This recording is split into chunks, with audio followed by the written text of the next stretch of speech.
Hi everyone, sorry that question 5 is only being done now. I've had a very busy weekend and then today I was out the whole day, like from 6 in the morning, and I only got back home now. But question 5, if you've gone through your language rules already, this is not going to be tricky. There might be one or two that's tricky, but we're going to go through it with some of them. We're going to do a few extra examples just to explain the rule a little bit better.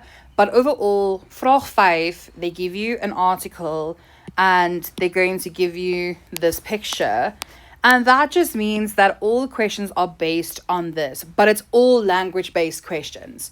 So there's not going to be anything about like there shouldn't be about your opinion, etc. It's all just language rights to the past tense, do this, do that, language structures and word structures. Now remember, word structures have to be, because I'm not going to use the memo here, we're going to answer like on here, right? With the word structures, it has to be spelled right 100%. Okay, with the what do you call the other thing, like the sentence structures, you can't make grammatical errors. In other words, if we ask you past tense, but let's say you spelled the name wrong of the person, that's fine, you'll still get the mark. But for some other reason you had het and ge, but you swapped the two words in the middle around, you would also get it wrong. So it still has to be grammatically correct. But if you make a small tiny spelling error and it's not in the part that is tested, you should not be losing the mark. So 5.1.1 is clearly correct samenstelling van die woord te snakkie, so it's a compound word. Now there are various rules. The only ones that I can think of right now is literally that if we have kind and we add it with anything, you change kind to kinder. So kind plus book would become kinderboek. I literally can't remember any other samenstelling rules, but a lot of times, because it's all about the way it sounds, sometimes we quite literally just put the two words together, because if you have school plus uniform, it just becomes school uniform. You don't have to join it with anything. A lot of other times the joining letter would be S. So in this case, liefdeprojek would become liefdesprojek, and it has to be spelled as one word. Okay, and any small spelling mistake, if you letter, etc., you won't get the mark. Then 5.1.2 is skryf die getal tussen hakies as 'n woord. So a getal is just a number. Always check if there, for example, was D in front of this, they're actually asking for like what did you call this again? A ranking like number, but sometimes they would actually say give the rangtelwoord, which is the ranking like first, second, etc. But just getal, it's 30. But you have to be very careful. The way we as Afrikaans people usually speak, it sounds like we say 30. So we spell it with TAG at the end, but that's incorrect. Okay, we pronounce it wrong. Actually, it's 30. So you have to spell it 100% right. I'm so sorry, that R is so ugly. So it's 30. TIG. 5.1.3 is vul die ontbrekende voorzetsel in. So a voorzetsel is a preposition. Now prepositions are a little bit tricky because it is just something that is part of your vocab. It sounds horrible, and there are a few set rules. For example, if you want to say like something starting at this time, you would use om. If you're saying something or someone's moving from one place to another with like on their feet, you would use I think it's the foot. If you're saying that they are moving in something that has like wheels, basically it's per, P-E-R, right? So it's just like there are a few set things, but otherwise it's just the way it sounds. So it says here, dan luister hulle die stories wat sy vir hulle voorlees. So then they listen the stories that she reads to them. So obviously in English, if you have to translate that sentence, you want to say to, T-O. But now what does to translate to in this case? When it doesn't translate to T-O-E, that's incorrect. It is no. Okay? So she's like, they listen to the stories that she is reading to them.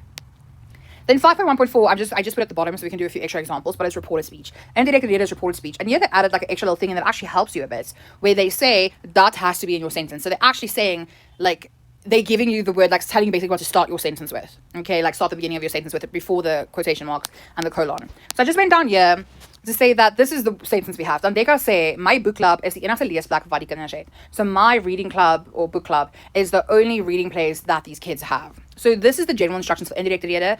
In this case, when we say you're replacing it with that, it's because we are just dealing with a common statement sentence. Okay, if it is a question sentence, it's like a different rule. I think I have a video on it up, like a short video maybe somewhere, if you want to check it out. But usually if you have a question sentence, you replace the punctuation with off or the question word that they have given you. But here we do this. We replace the punctuation, the colon, and the quotation marks. Remember, in indirected data, sentence can only end with a full stop, right? We replace that with that. Then we change personal pronouns if it is needed. In this case, we are reporting on what Tandeka has said. So we can't say, Tandeka said that her book club, well, actually, friend, that my book club is blah, blah, blah. We would change that to her, right? Because you're talking about her, reporting on what she has said. Then 3, move verb 1 to the end. You're going to move verb 1 to the end of the sentence. Why are we moving verb 1 to the end of the sentence? Because we replaced the punctuation with that. And that is a group 3 conjunction. And that's the rule for group 3 conjunctions. But it just says, but look out for helping verbs, ni, and the infinitive, and conjunctions. So in this sentence, there actually is a conjunction. So you'd actually draw brackets around it. I'll do an example with infinitive now and with ni and maybe helping verb 2. But The only thing I do want to tell you is that if in your infinitive or in your conjunction and the rest of like that second sentence, if there are pronouns, the pronouns will still change. So this sentence, we're going to replace the punctuation with that. So Tandeka say that. And now May, what would that change to? Because she's talking about her book club. Dat haar book club die enigste leesvlak is. I'm so sorry, my writing is so ugly. Is wat die kinders het. So we applied all those rules. We replaced the punctuation and we replaced it with that. We changed the pronoun and we moved the verb one in front. Because remember, we have two sentences here. So always draw brackets around the infinitive or if there is a conjunction. There's not always a conjunction or infinitive in your sentence. What do you do if you do have, for example, an infinitive of your sentence in your sentence? If we say, Susan sê, ek is moeg. Oh no, let's rather, ja, ek is moeg om vir my eksamens te leer. Okay, that's the sentence. We're going to apply exactly the same rule. So we're going to replace this. There is a personal pronoun, but now I also added a personal pronoun in the infinitive. We have our verb one, which is is. Draw brackets around om. So we're going to apply the pronoun rule is applied to the whole sentence, but the rule where we move the verb one to the end is just applied to the sentence in front of the infinitive. So we're going to say, Susan sê dat, Susan's a girl, dat sy moeg is om vir haar eksamens te leer. I really have no idea if I'm explaining this well. I'm so tired. I'm so sorry. If you have a helping verb, you just have to remember that the helping verb can't be the last verb in the sentence. So it would move in front of the verb too that's already at the end. And if you have niece, you don't move niece. Niece stay exactly where they are. So the first niece is going to be in exactly the same space where it is, but because you've moved the verb one to the end now, you still have to remember that after that, it still has to be nie at the end of a sentence. That's the only way we know a sentence is kind of like a negative sentence in Afrikaans, is if it ends with a nie. And 5.1.5 is skryf die gedeelte tussen hakies in die infinitief. So you have to write the part in brackets in the infinitive. When they give you a part in brackets, it is om en te. And this is really, really easy to write. And you have to write the whole sentence out, just remember that. But basically, we're going to put om where this bracket is. And then the te always has to be followed by a verb. So where are we going to put the te? Yeah. So I'm just going to write out that part, but you have to remember to write out the whole sentence. So, om vir haar neefies in hul maatjies. I'm so sorry, y'all. Uit 'n boek te lees. Okay, so this is very easy. Don't not do it. It's always om where this bracket is, and then always after the there has to be a verb one. Then hier just says kies die korrekte antwoord tussen uit tussen die hakkies. Hulle het dit baie verniet geniet en wou net meer hoor. So this is about general vocab knowledge. Verniet means free, like you get something for free, and geniet means enjoy. So it says they watched it a lot and wanted to hear more. The obvious answer is they enjoyed it a lot. It's the only one that would actually fit in here. In skryf in verlede tyd, write in past tense. So the sentence they gave you had like kind of two things that you have to look out for. So they say verlede jaar besluit sy om haar leeskring uit te brei. So the first thing is whenever you see an infinitive, always draw brackets around the infinitive. You're going to apply the rule to the sentence in front and then just paste on the infinitive at the end.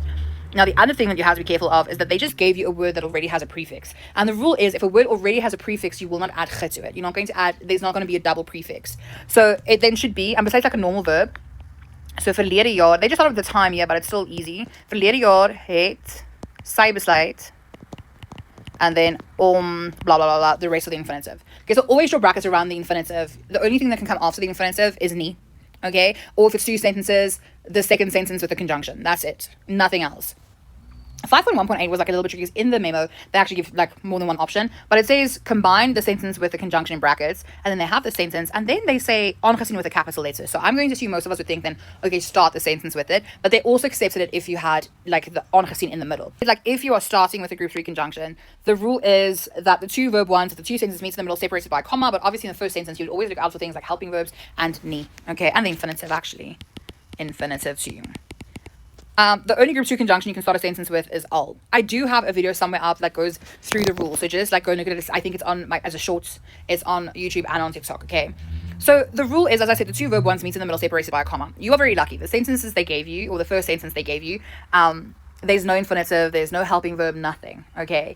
And then, because now we are starting with the conjunction, we are starting with aangesien, it will obviously affect both sentences because it's in front of both sentences. So our answer is going to be, oh my goodness, aangesien daar's baie, I'm just not going to read the whole thing, I'm just going to write it first and then read it.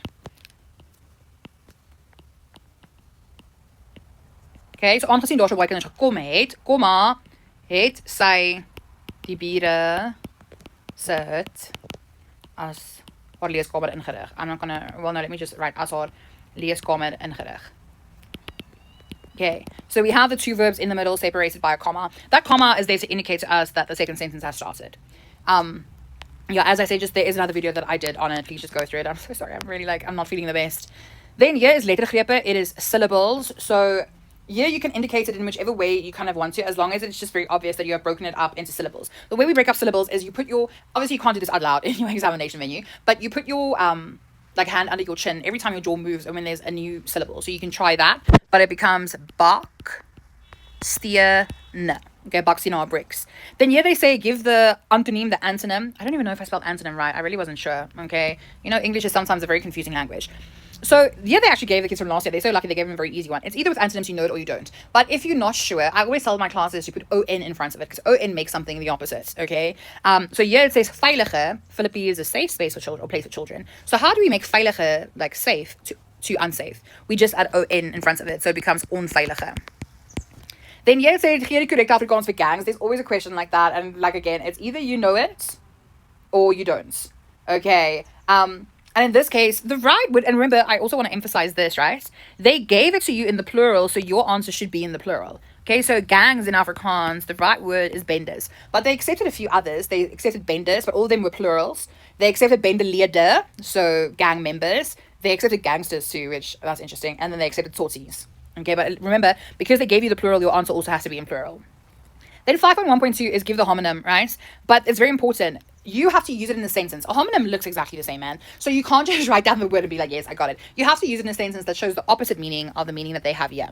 So they say, deur die stories wat Anteka vir die kinders lees, leer hulle ook van ander dinge. So through the stories that she reads to the kids, they learn about other things. So you have to use another meaning of deur. Now, there are a few things. The first thing I think of when I think deur is door. Okay? A deur is a door. Okay? And then the other thing is also, I also realize now I say the word okay a lot. I am very, very sorry. The other one is, what was deur also means like you passed your exam. Those are the two main ones I think of. There are other ones that they've given. Then gee die vergrootende trap van die woord tussen hakies. So it is the comparative degree of comparison. So in Afrikaans it has to end with ER. Now there are some exceptions. And you have to remember, why do exceptions exist? Because in Afrikaans the rule is that it has to sound right for it to be right. So it wys vir hulle dat daar goed dinge buite hulle wêreld is. So it goes goed, beter, beste. Because we are using the comparative one, the answer is going to be beter. Then this one, 5.2.1, is gee die meervoud. Again, they asked an exception. So that is something that is kind of interesting, that they asked two exceptions, but they did it. So die kinders se hemp, and the hemp changes to hemde. There's also something that has to be spelled completely right for them to actually get the mark. Then 5.2.2 is latent form and passive voice. Now, they usually actually give like really nice sentences where it's not too tricky. They usually give something that has either time, in this case, well, we'll do it in the next thing, they gave something that has place.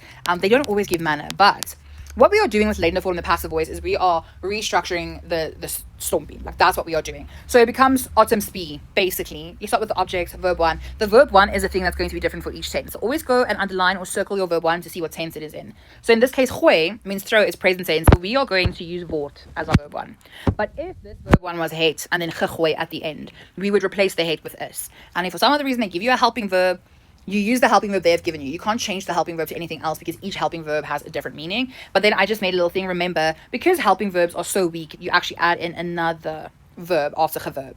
Okay, and the same rule applies to anything else, that if the verb already has a like prefix, you won't add ge in front of it. But other than that, all of the verb twos in leidende vorm will end with like, or will have a ge. Now, the first thing you should do is apply Stompi to your sentence, because you have to identify the object. What are you going to start your sentence with? So die kinders would be our subject, because it's the kids. Gooi is our verb 1. Die gemors is our object. In die sakke, because it has this preposition in die sakke, it is place. The prepositions van, vir, and met indicates manner, but in is going to give us a place. So now we're just going to write according to this formula. So we're going to say die gemors. What is our verb 1 for present tense? Word. Don't forget the deur die kinders in sakke gegooi. And it's actually quite simple if you know this rule, if you're able to identify everything in Stompi. Then we also have this thing that says gee die verlede deelwoord, so it's the past participle. Majority of the time, not all the time, if they're asking you for the past participle, this word already has a ge, but usually you would have ge plus the word plus the. but this one already has ge. And remember, we don't do a double prefix. So it's just going to become the gebruikte, which is the used cans. Then we have 5.2.4, which is verkleinwoord, which is the diminutive. So usually it ends on IE. Just remember that if they give you, again, the word in plural, your answer would also be in plurals. You would add an S at the end. But in this case, they didn't. They did give a more difficult word, okay? The general rule is that in the verkleinwoord, we're not going to have a G and a K next to each other.